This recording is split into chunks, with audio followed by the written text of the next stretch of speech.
Shalom Bapak Ibu, saudara-saudari, oma, opa, kakak dan adik. Kita berjumpa kembali dalam ibadah intergenerasi.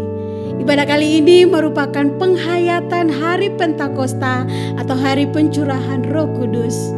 Mari kita persiapkan hati dan pikiran kita untuk memuji dan mendengarkan firman Tuhan.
Marilah saudara-saudara kita bersama-sama memulai ibadah ini dengan pengakuan. Pertolongan kita adalah di dalam nama Tuhan yang menjadikan langit dan bumi, yang kasih setianya tetap untuk selama-lamanya, dan yang memelihara umat manusia di tengah pergumulan dan goncangan kehidupan.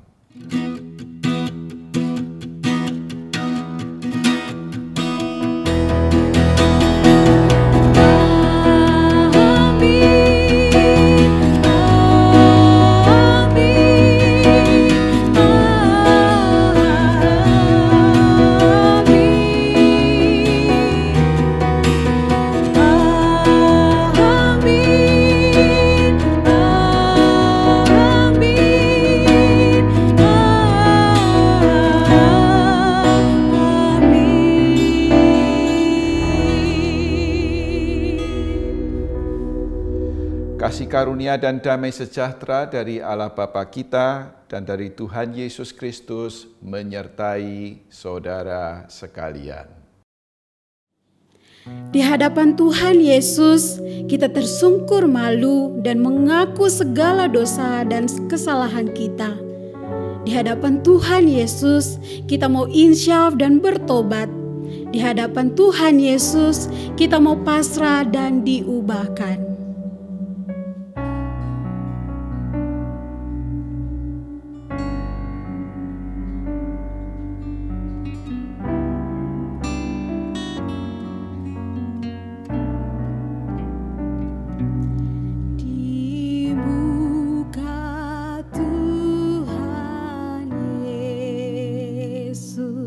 Betapa hina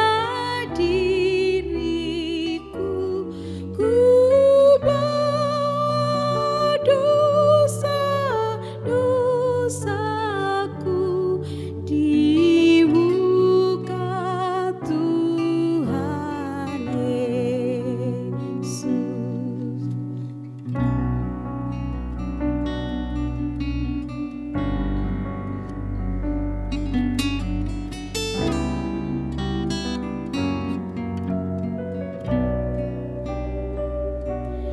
Di muka Tuhan Yesus tersyukur karena dosaku, ku buka kerinduanku di muka Tuhan Yesus.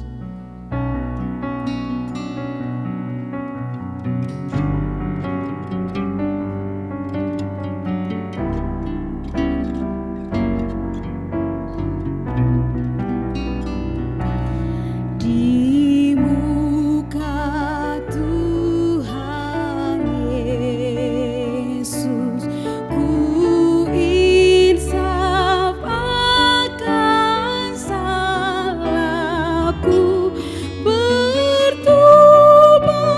kini hatiku di muka Tuhan Yesus.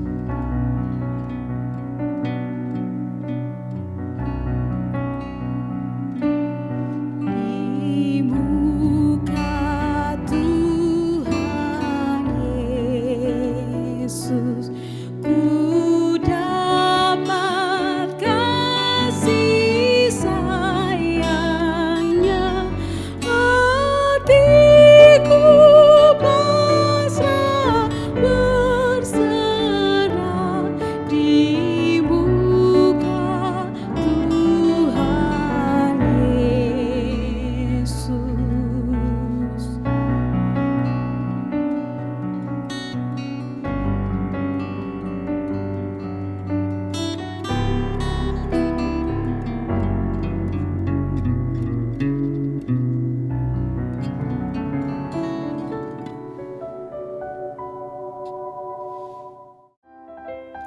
Halo adik-adik, yuk kita mau bernyanyi dan bertepuk tangan. Ajak kakaknya, mama, papa, oma, opa untuk bersama-sama memuji Tuhan dengan penuh semangat karena kita sudah diampuni dosanya.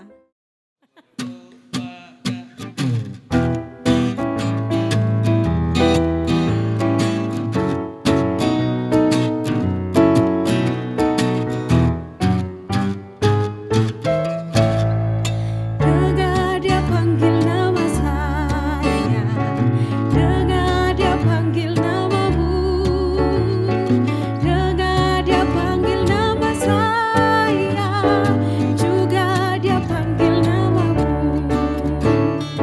Oh giranglah,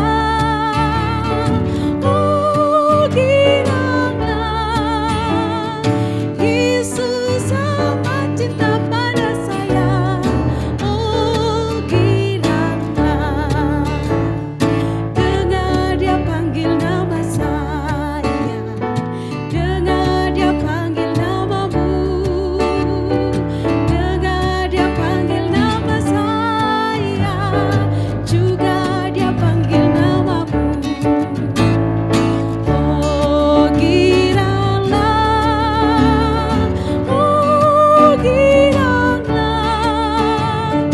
Yesus amat cinta pada saya. Oh giranglah, Yesus amat cinta pada saya. Oh giranglah.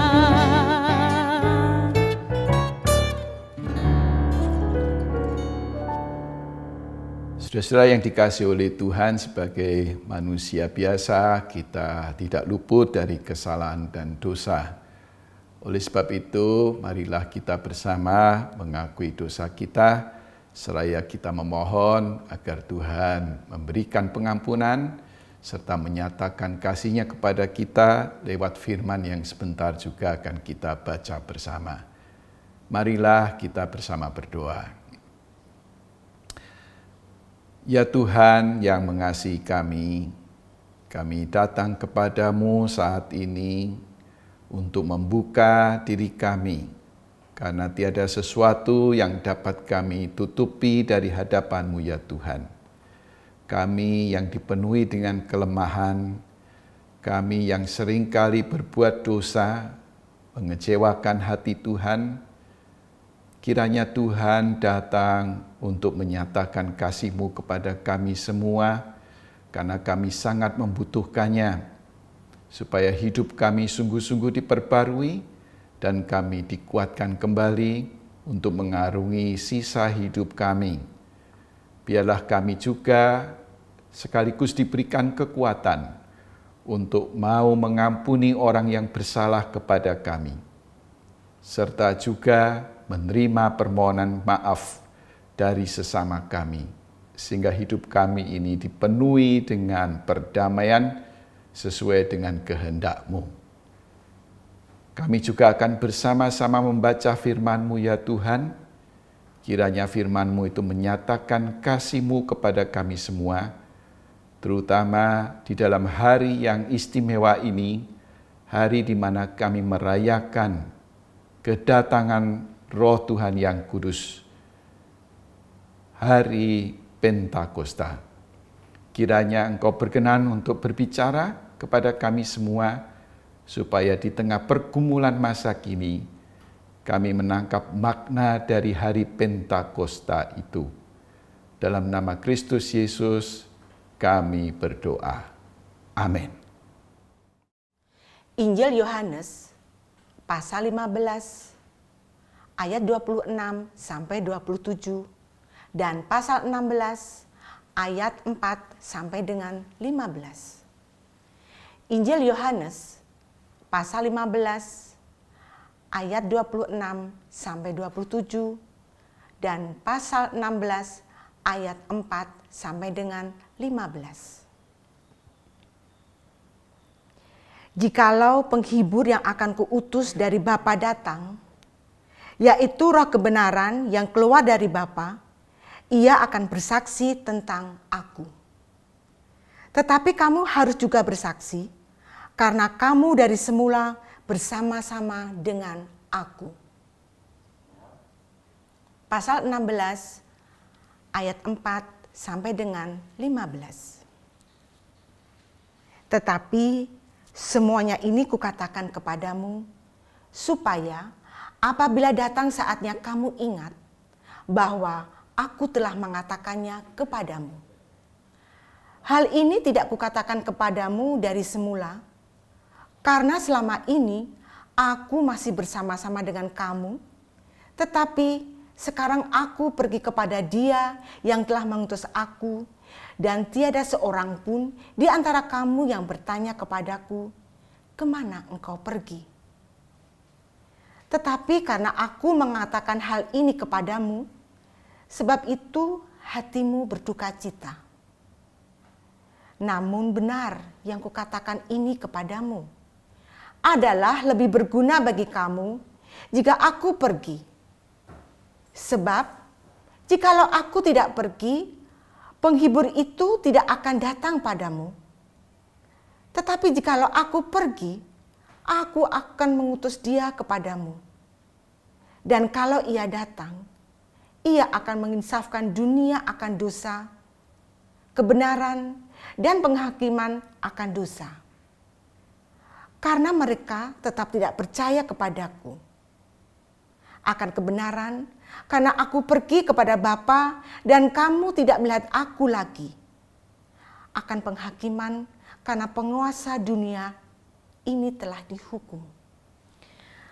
Masih banyak hal yang harus kukatakan kepadamu, tetapi sekarang kamu belum dapat menanggungnya. Tetapi apabila Ia datang, yaitu Roh kebenaran, Ia akan memimpin kamu ke dalam seluruh kebenaran, sebab Ia tidak akan berkata-kata dari dirinya sendiri, tetapi segala sesuatu yang didengarnya, itulah yang akan dikatakannya, dan ia akan memberitakan kepadamu hal-hal yang akan datang. Ia akan memuliakan aku, sebab ia akan memberitakan kepadamu apa yang diterimanya daripadaku. Segala sesuatu yang Bapa punya adalah aku punya. Sebab itu aku berkata, ia akan memberitakan kepadamu apa yang diterimanya daripadaku. Demikianlah Injil Yesus Kristus. Berbahagialah setiap orang yang mendengar firman Tuhan, menyimpan dalam hati, dan melakukannya dalam hidup setiap hari. Haleluya. Bapak, Ibu, Saudara, dan anak-anakku sekalian yang dikasihi oleh Tuhan, hari ini adalah hari yang istimewa sebagai kita orang-orang Kristen. Masih ingatkah hari ini hari apa? Ya, hari ini kita merayakan Pentakosta. Kita memperingati Pentakosta itu sebagai hari turunnya Roh Kudus. Nah, kalau di Alkitab kita melihat peristiwa Pentakosta yang sangat luar biasa itu di Kisah Para Rasul 2. Pada saat itu orang-orang berkumpul di Yerusalem untuk beribadah merayakan hari Pentakosta menurut tradisi Yahudi, tradisi yang sudah ada sejak di zaman Perjanjian Lama. Jadi mereka merayakan hari yang besar itu dengan cara berkumpul bersama di Yerusalem di Bait Allah dari mana-mana tempat. Walaupun mereka ini adalah orang-orang Yahudi kebanyakannya, tetapi karena mereka hidup terserak di berbagai wilayah atau negara di sekitarnya, jadi mereka hidup dengan bahasa dan kebiasaan yang berbeda-beda. Nah, saat itulah sebagaimana dikisahkan di Kisah Para Rasul, tiba-tiba saja Roh Kudus turun dan membuat mereka mampu untuk berbicara dengan bahasa yang sebenarnya bukan bahasa sehari-hari mereka. Nah, sebetulnya alasan mengapa mereka berkumpul di Yerusalem, di Bait Allah itu adalah karena perayaan yang sebetulnya berkaitan dengan pertanian, yaitu mengakhiri sebuah rentetan panen. Dan saat itulah itu puncak dari panen gandum. Sehingga Pentakosta ini juga dikenal sebagai hari untuk merayakan keberhasilan panen, terutama dari jenis gandum-ganduman.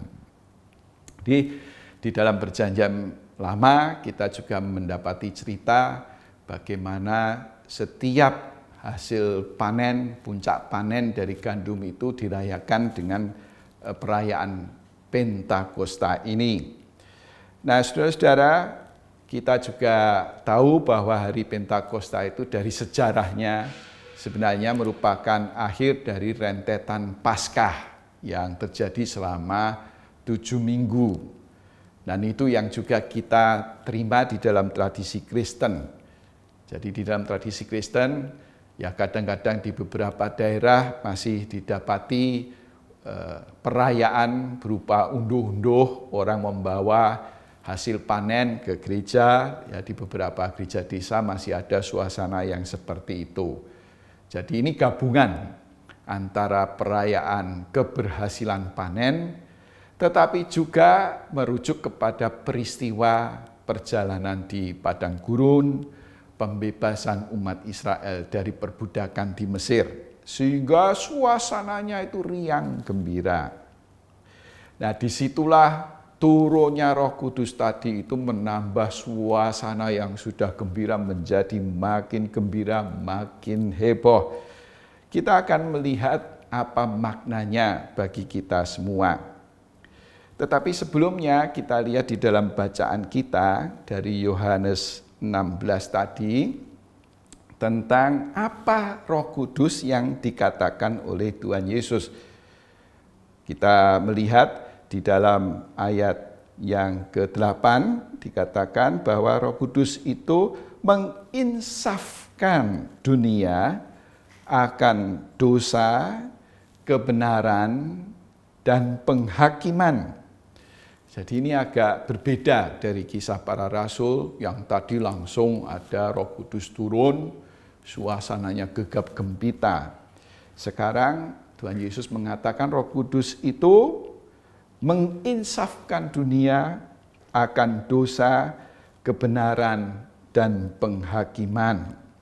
Nah, Tuhan Yesus juga menjelaskan apa maksudnya dosa.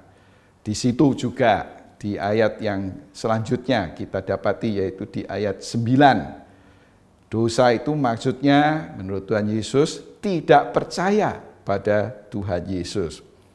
Nah, di Injil Yohanes kita dapati bahwa Tuhan Yesus itu adalah Logos, firman Tuhan, ya, dengan F besar, T besar, Logos. Di Yohanes pasal 1 disebutkan bahwa Tuhan Yesus itu sebagai Logos sudah ada sejak penciptaan dunia. Singkat kata, bahwa segala sesuatu yang ada di dunia ini, yang diciptakan ini, Tuhan Yesus berada di dalamnya. Karena Tuhan Yesus ikut di dalam penciptaan dunia ini. Sedikit teknis kalau boleh, kalau kita mengingat bahwa dunia ini, ya bumi dengan segala isinya ini kan berjalan sebagaimana yang kita ketahui, kita alami, entah itu hari, ada malam, datang silih berganti, ya dari sisi waktu, kehidupan juga terus berjalan, ya segala makhluk hidup nanti dalam siklus kehidupan itu makan, lalu kadang-kadang juga kalau kita lihat di dunia binatang, habis makan ada predatornya, dimakan yang lain, dan selanjutnya nanti ada kematian terus berjalan. Ya, kalau menurut ilmu pengetahuan, bumi ini sudah jutaan tahun usianya. Jadi sudah berjalan begitu lama. Pertanyaannya, bagaimana bumi ini bisa berjalan seperti ini? Bagaimana juga kalau kita itu melihat di angkasa luar sana, ya kita sendiri tidak bisa lihat dengan kasat mata, tapi misalnya kalau senang dengan laporan-laporan dari NASA tentang apa yang terjadi di angkasa luar sana, planet-planet dan segala sesuatunya, kan bergerak-gerak itu semuanya. Bagaimana bisa bergerak dan mempengaruhi satu sama lain? Bumi ini juga berputar terus begitu pada porosnya dan mengelilingi juga matahari. Bagaimana ini semua bisa berjalan? Nah, kita melihat kalau di dalam Alkitab dikatakan bahwa Tuhan Yesus adalah Logos. Nah, Logos itu wacana. Wacana itu dapat dikatakan inteligensia. Berarti bahwa semua kehidupan ini bisa terjadi karena ada inteligensia, ada yang menggerakkan, ada semacam pemikiran yang membuat ini semua berjalan.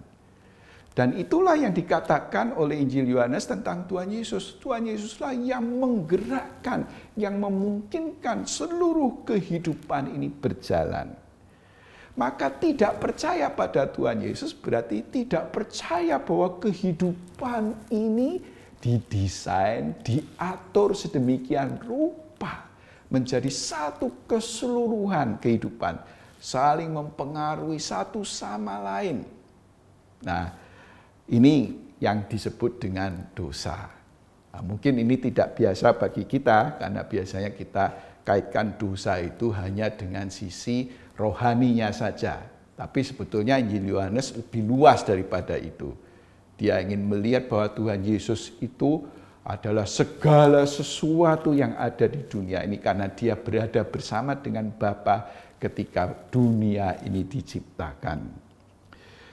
Nah, saudara-saudara, kalau Roh Kudus tadi itu menginsafkan orang akan dosa, Berarti Roh Kudus itu memberitahukan, mengajar orang dan mengajak orang untuk menyadari tentang siapa Tuhan yang maha besar itu. Dan bagaimana Tuhan itu mengatur kehidupan di dunia ini. Berarti Roh Kudus itu mengingatkan orang akan keteraturan hidup ini, akan perjalanan hidup ini. Dan bagaimana orang diinsafkan dari kondisi yang seperti itu? Siapa orang yang perlu diinsafkan? Apa yang terjadi kalau orang tidak insaf? Yang kita lihat, kalau orang tidak insaf bahwa hidup ini adalah keseluruhan, hidup ini terus selalu bergerak. Satu, bisa jadi orangnya sedang putus asa. Biasanya orang yang sedang putus asa itu merasa hidupnya sendiri atau sendirian, kesepian, terputus, disingkirkan, ya, tidak digubris, tidak dihargai, tidak ada artinya. Ya, orang-orang yang semacam ini perlu disadarkan bahwa kehidupan ini masih terus berjalan, apapun yang terjadi pada dirinya, sekalipun pengalamannya buruk, tapi kehidupan ini masih terus berjalan. Dan karena itu masih banyak hal yang bisa terjadi dan mungkin terjadi dalam kehidupan ini. Nah, itulah keinsafan yang ingin diberikan oleh Roh Kudus menurut Tuhan Yesus. Itulah arti dari kehadiran Roh Kudus. Maka tema kita saat ini, Roh Kudus itu turun untuk menghiburkan, menguatkan, dan mengubah. Ya, dan kita sudah banyak mendengar bahwa Roh Kudus itu menghibur, menguatkan. Tapi juga menarik untuk melihat kata yang ketiga, yaitu mengubah. Nah, ini semua dirumuskan dalam tema dalam bentuk kata yang negatif, dikuatkan, dihiburkan, dan diubah. Ya. Nah, mengapa demikian? Jadi tadi bahwa orang yang dibayangkan hidup di dalam kesendiriannya, kefrustrasiannya, keputusasaannya, dihiburkan bahwa hidup ini bukan cuma kita sendiri. Hidup ini masih ada yang lain. Hidup ini masih bergerak. Ya, tidak ada yang patut untuk menghentikan roda kehidupan yang ternyata masih terus-menerus berjalan, dan kehidupan ini juga diatur sedemikian rupa oleh Tuhan. Nah, oleh karena itu, orang-orang yang seperti ini dihiburkan mestinya. Dikuatkan juga, tetapi juga diubah, yaitu mindset-nya, cara berpikirnya, untuk melihat, menengok kehidupan lebih luas lagi. Nah, saudara-saudara, tetapi tidak hanya itu. Kita juga melihat bahwa di dalam Injil Yohanes itu sering kita dapati suasana permusuhan. Ya, Tuhan Yesus dan para muridnya itu seringkali disalahpahami, dimusuhi. Ya, juga di Injil yang lain pun kita juga dapati banyaknya sikap tidak simpatik, memusuhi terhadap Tuhan Yesus dan para muridnya. Nah, itu juga sebuah cermin tentang kehidupan ini. Sampai sekarang pun, ya, kita masih banyak sekali mendapati kehidupan yang dipenuhi dengan permusuhan satu sama lain. Entah itu orang-orang Kristen dimusuhi yang lain, tetapi juga sesama Kristen saling memusuhi, Kristen juga memusuhi yang lain, dan terus-menerus terjadi seperti itu. Konflik-konflik, permusuhan, bahkan juga peperangan. Kita saat ini juga prihatin dan selalu khawatir akan apa yang terjadi di Timur Tengah, khususnya di Palestina. Ya, pro kontra sikap orang terhadap yang satu dari Gaza itu meroket Israel, Israelnya juga membalas dengan serangan bom segala macam. Tetapi terlepas dari konflik yang sifatnya politik, kita selalu melihat korban-korban, anak-anak, mereka yang tidak punya senjata, yang bahkan tidak berdaya. Di dalam kondisi yang seperti ini, mereka berada di tengah kondisi yang sangat memprihatinkan. Itulah yang kita hadapi sekarang ini, saudara-saudara. Jadi sampai sekarang pun dunia itu masih saja perlu diinsafkan dari dosa. Perlu disadarkan tentang kebenaran. Perlu juga bahwa hidup kita ini tidak dibawa atau dikuasai oleh rasa-rasa yang belum tentu benar. Ya, seringkali karena dunia yang dipenuhi dengan hoax, satu sama lain saling curiga, satu sama lain membenci, ya. Ontrang-ontrang kekacauan yang semacam inilah yang membuat Roh Kudus sangat dibutuhkan. Roh Kudus adalah roh yang menghiburkan, menguatkan, mengubah orang untuk apa? Untuk mau berdamai satu sama lain. Pentakosta itu sejatinya adalah hari perdamaian. Kembali tadi turunnya Roh Kudus, orang bisa omong dengan bahasa yang lain, komunikasi. Kalau bisa omong komunikasi dengan yang lain, berarti ada kedamaian. Ya, karena sebelumnya karena tidak bisa omong, salah paham dan seterusnya. Lalu terjadi permusuhan. Jadi di situ bahasa, maka simbolnya itu kan lidah. Lidah yang seperti api. Lidah itu alat untuk berbicara, berkomunikasi. Maka ada komunikasi, ada perdamaian. Tidak boleh putus asa, tidak boleh menghentikan komunikasi. Itu perdamaian. Di samping juga tadi, kalau kita lihat latar belakang pertanian, ternyata alam ini masih memberikan kecukupan makanan, dan terutama, nah jangan lupa ini juga satu poin yang penting dari Pentakosta, kalau orang bawa hasil panen, itu bukan untuk dimakan sendiri, tapi juga dibagi-bagikan kepada yang lain. Jadi kalau diambil sendiri pasti tidak cukup. Tapi kalau dibagikan, dimakan bersama, dinikmati bersama, pasti ada kecukupan. Tidak mungkin ada kelaparan. Tidak mungkin ada kehausan di tengah dunia ini. Jadi secara ekonomi yang berhubungan dengan makanan, secara hidup bersama, perlu perdamaian.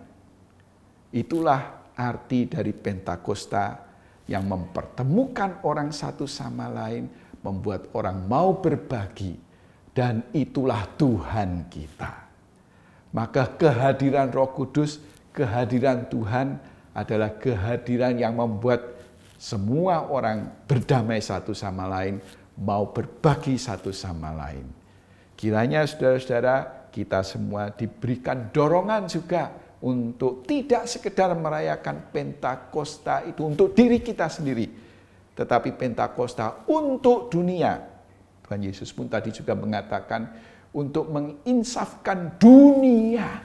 Jadi dunia dalam keseluruhanlah yang memerlukan Pentakosta. Dan biarlah kita semua menjadi saksi-saksi dari Tuhan, dari Roh Kudus. Saksi dalam arti menjadi agen-agen orang-orang yang membawa damai kepada siapapun. Perkataan kita, tindakan kita mencerminkan perdamaian. Dan kita mendamaikan orang-orang yang berselisih. Itu menjadi tugas kita sebagai orang-orang yang sudah disentuh oleh Roh Kudus, orang-orang yang menerima curahan Roh Kudus itu. Kiranya kita mau berbagi juga kepada orang-orang lain. Kiranya dunia ini pada akhirnya menjadi dunia yang dipenuhi dengan kedamaian. Marilah kita bersama-sama masuk di dalam saat teduh dan kita berdoa.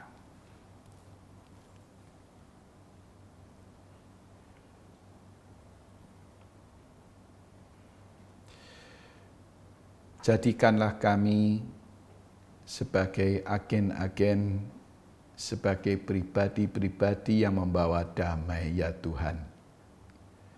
Di tengah dunia yang masih dipenuhi dengan kecurigaan, terutama di tengah kemajuan dari teknologi informasi dan komunikasi yang sebagiannya dimanfaatkan untuk menyebarkan hoax yang membuat orang panas, yang membuat orang curiga dan memusuhi pihak lain, yang seringkali hanya berdasarkan kabar bohong dan belum tentu benar.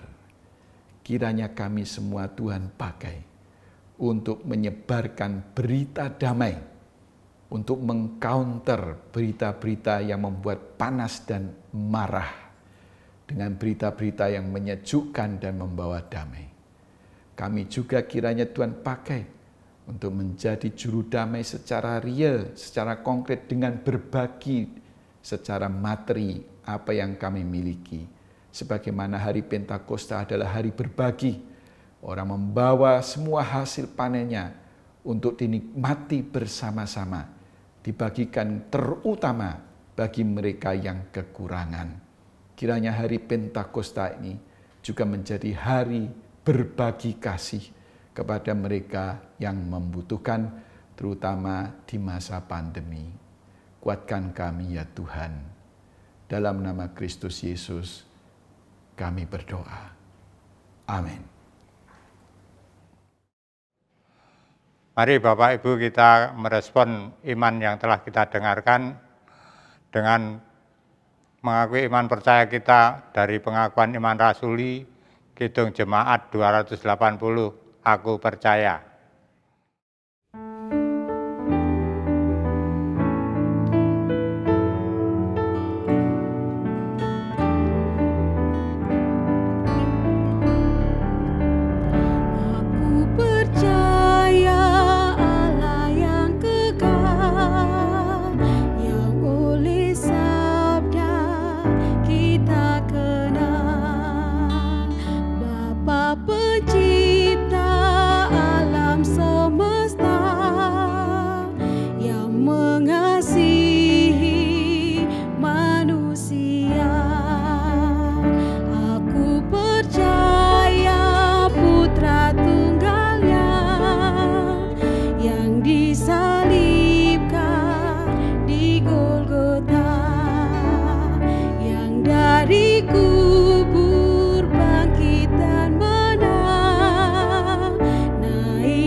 Saudara-saudara, marilah kita bersama-sama menaikkan doa-doa syafaat kita. Kita mengingat akan saudara-saudara kita yang saat ini membutuhkan pertolongan Tuhan, baik yang kita kenal maupun yang kita baca beritanya, kita lihat di dalam tayangan televisi, yang saat ini mereka semua sedang mengalami kegetiran hidup. Marilah kita bersama-sama berdoa untuk kebaikan mereka. Ya Tuhan, kami datang kepadamu saat ini untuk mendoakan saudara-saudara kami di tanah air yang kami sangat cintai ini.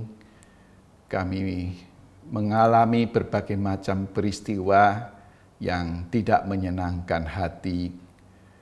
Bencana alam yang datang masih terus-menerus, terakhir di Kepulauan Nias, sebelumnya di daerah Jawa Timur Selatan, dan juga di beberapa tempat yang lain.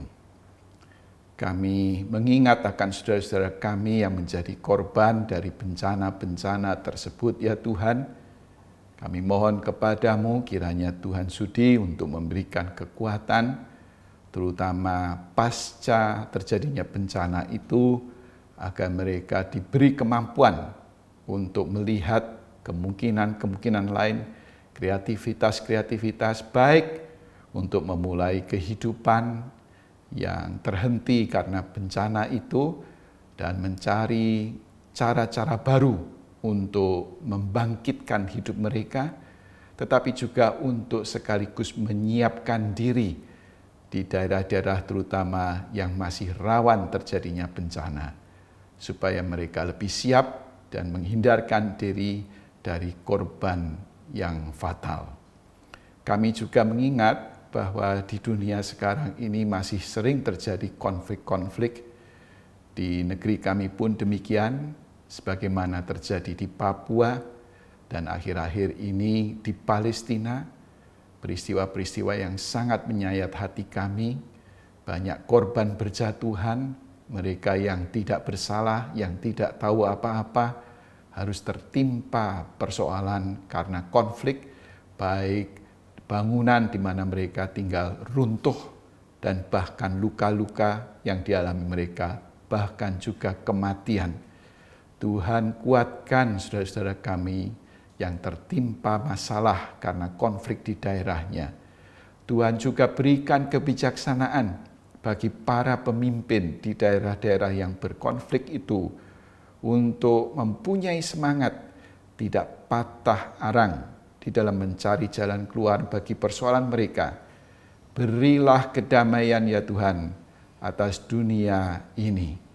Biarlah kami semua sebagai orang-orang percaya tidak henti-hentinya berharap akan adanya bumi yang dipenuhi dengan kedamaian.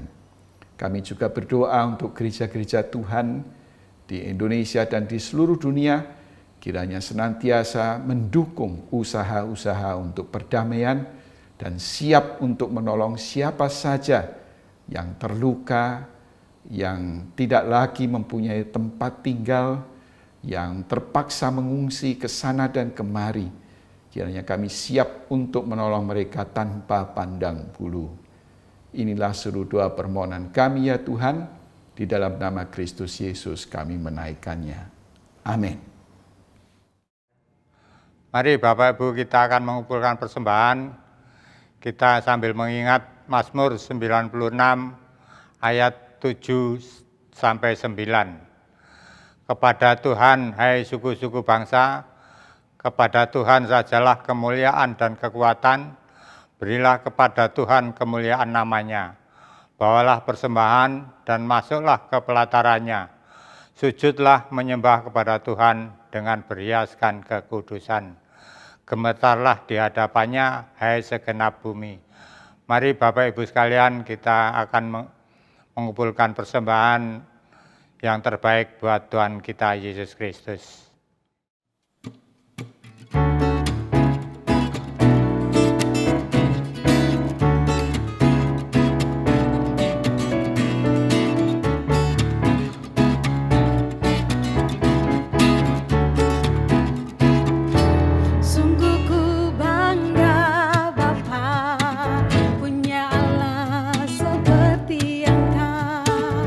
Sungguh ku bangga Yesus.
Mari Bapak Ibu kita akan bersatu dalam doa untuk persembahan yang telah kita kumpulkan. Tuhan, Bapa kami yang bertahta dalam kerajaan surga, terima kasih Tuhan, Tuhan telah menyertai perjalanan kehidupan kami pada hari-hari yang telah kita lalui hingga saat ini. Terima kasih Tuhan atas berkat yang Tuhan berikan pada kami hingga saat ini. Tuhan, yang mana kami baru saja mengumpulkan persembahan sebagian dari berkat yang Tuhan berikan kepada kami. Kiranya persembahan ini dapat untuk kemuliaan kerajaan-Mu di bumi. Tuhan, kami juga berdoa untuk majelis jemaat yang mengelola persembahan ini. Kiranya di dalam mengelola persembahan ini selalu takut akan Tuhan. Tuhan, kami juga berdoa untuk saudara-saudara kami yang telah memberikan persembahan. Kiranya Tuhan berkati, Tuhan lindungi di dalam segala kegiatan dan aktivitas mereka.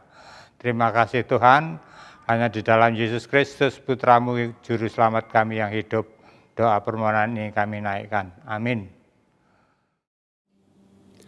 Allah Roh Kudus adalah sumber kekuatan serta pengharapan. Kemanapun kita melangkah, Ia selalu setia memegang dan menuntun hidup kita. Saudaraku, selamat melanjutkan ibadah kita yang sejati dalam keseharian kita.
Jemaat terkasih, bersama Tuhan, mari kita kembali ke dalam kehidupan kita untuk menjadi terang dan garam dunia. Dan terimalah berkat Tuhan yang menguatkan dan meneguhkan saudara. Kasih Allah Bapa, Tuhan Yesus Kristus, serta penyertaan Roh Kudus yang hari ini kita peringati kehadirannya, kiranya ada dan menguatkan, menghiburkan, dan memberikan harapan kepada saudara-saudara, sekarang dan sampai selama-lamanya. Amin.